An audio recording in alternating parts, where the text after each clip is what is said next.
Hola amigos, ¿cómo están? Acá los saluda Pepe Ortega nuevamente y estamos en una nueva entrega aquí en nuestra Escuela de Alabanza y Adoración.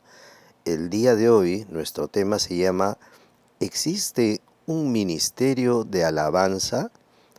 Y yo sé que la pregunta suena un poco rara porque en todas las iglesias siempre vamos a encontrar un ministerio de alabanza, un ministro de alabanza, ¿no? Sin embargo, yo quiero llamar la atención de un tema escritural, doctrinal, ya que nuestra iglesia, tal cual es hoy en día nuestra iglesia cristiana evangélica, ha heredado muchas cosas todavía de la tradición.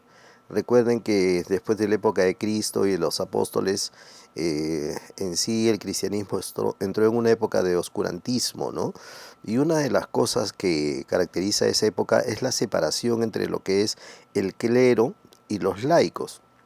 Es decir, que se generó una especie de casta religiosa que eran los encargados del servicio religioso, de las cosas religiosas, y luego venía el público normal, a tal punto que para poder entender o estudiar, siquiera leer la Biblia, tenía uno que conocer latín y eso solamente lo podían hacer los sacerdotes, la gente dedicada al clero y no la gente común y corriente.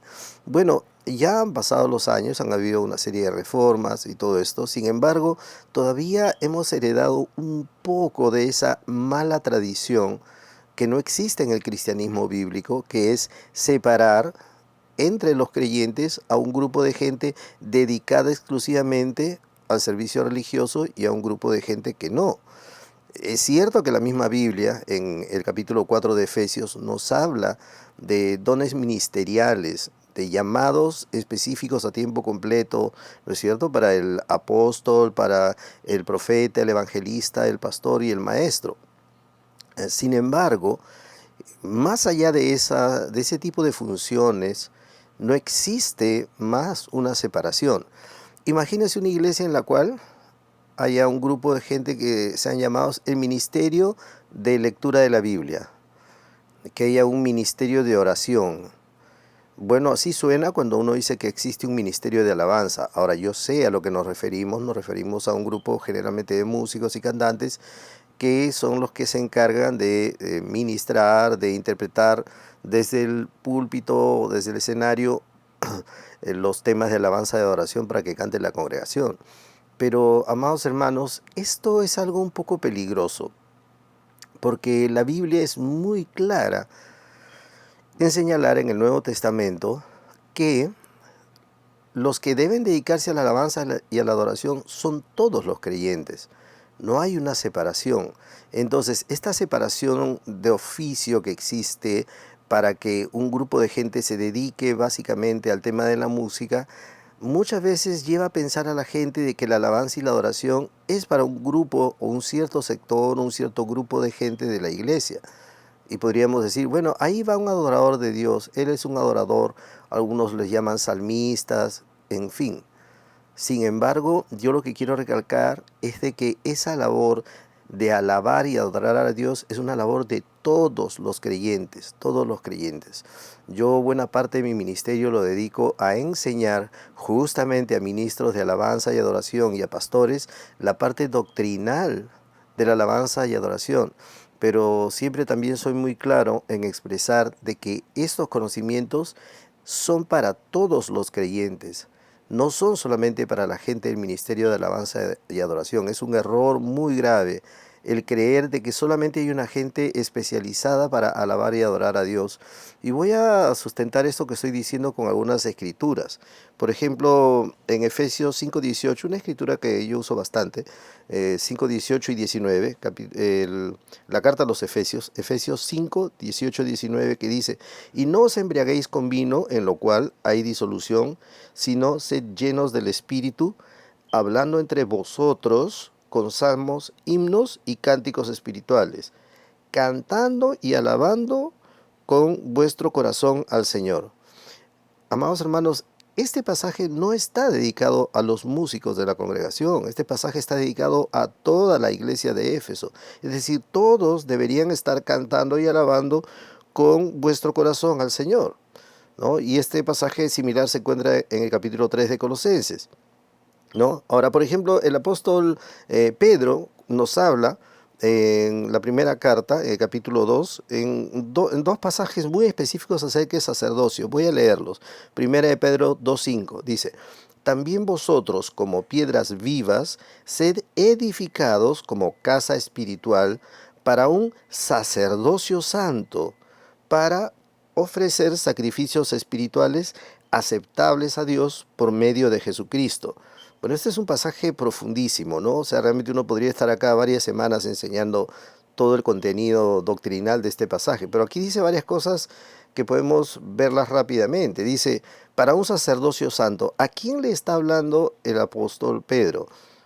¿Al grupo de alabanza? No, todos los creyentes ejercemos un sacerdocio santo porque nosotros le presentamos a Dios sacrificios espirituales y también le presentamos al mundo a nuestro Dios.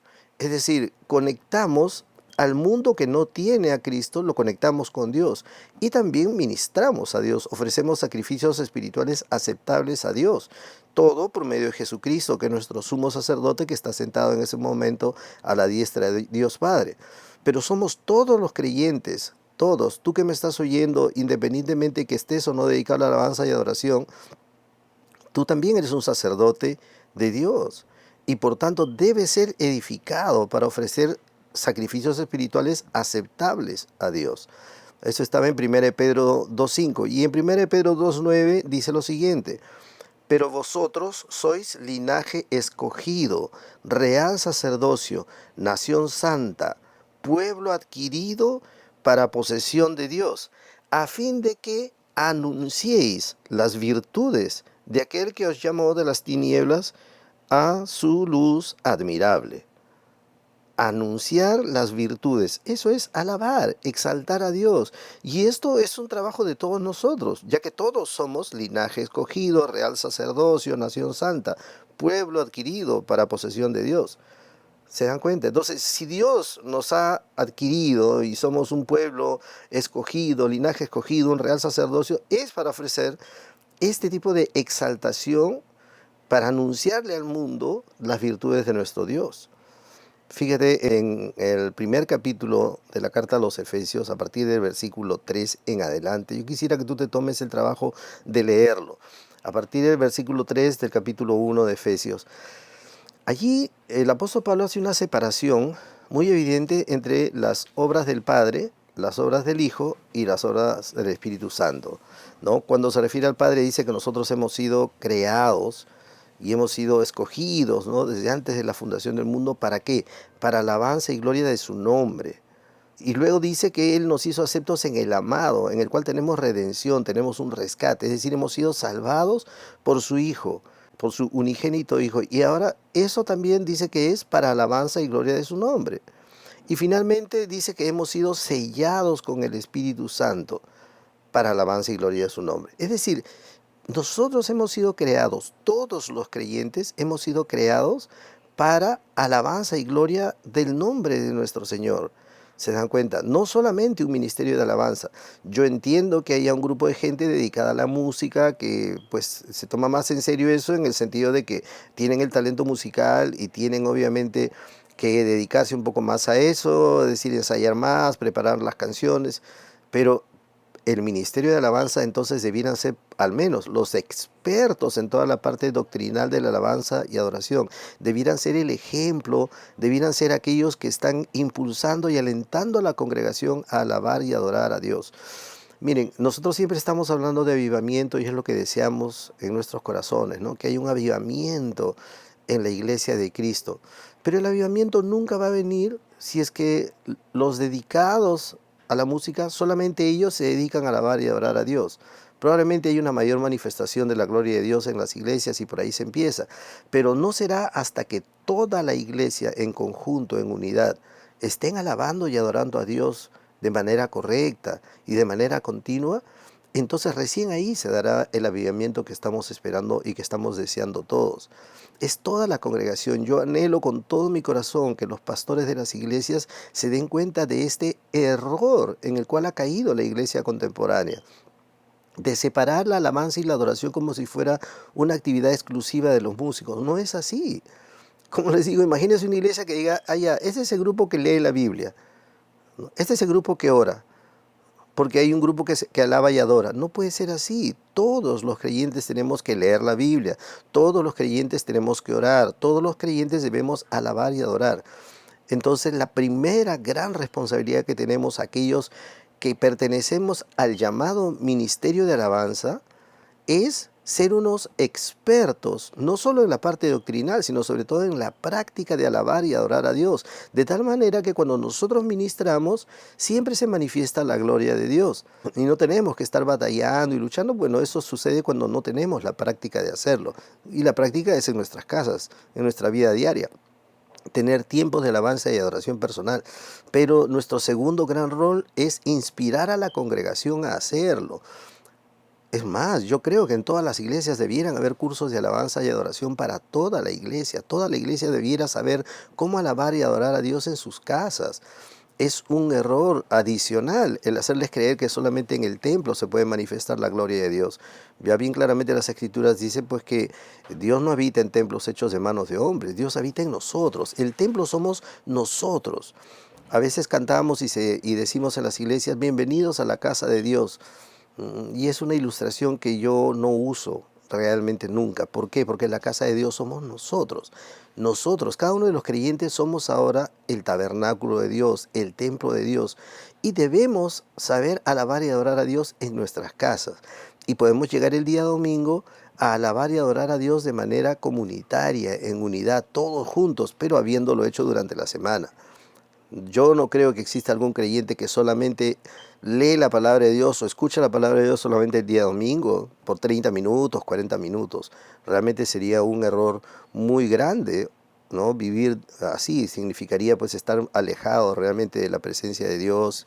Así que, queridos hermanos, esto es simplemente una invocación para que nosotros podamos pues venir ante la presencia de Dios de manera personal, todos nosotros, no solamente creer que eso es una función del ministerio de alabanza. Voy a terminar leyendo Juan 4, 23, 24, que dice, pero la hora viene y ahora es cuando los verdaderos adoradores adorarán al Padre en espíritu y en verdad, porque ciertamente a los tales el Padre busca que le adoren.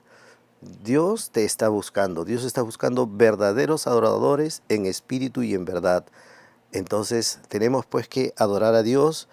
Ese es el llamado de esta enseñanza, que todos nosotros nos edifiquemos como un sacerdocio santo para ofrecer sacrificios espirituales agradables a Dios. Y no pensemos que la alabanza y la oración son exclusivas de un ministerio llamado alabanza y oración, porque tal cosa no existe en la palabra de Dios.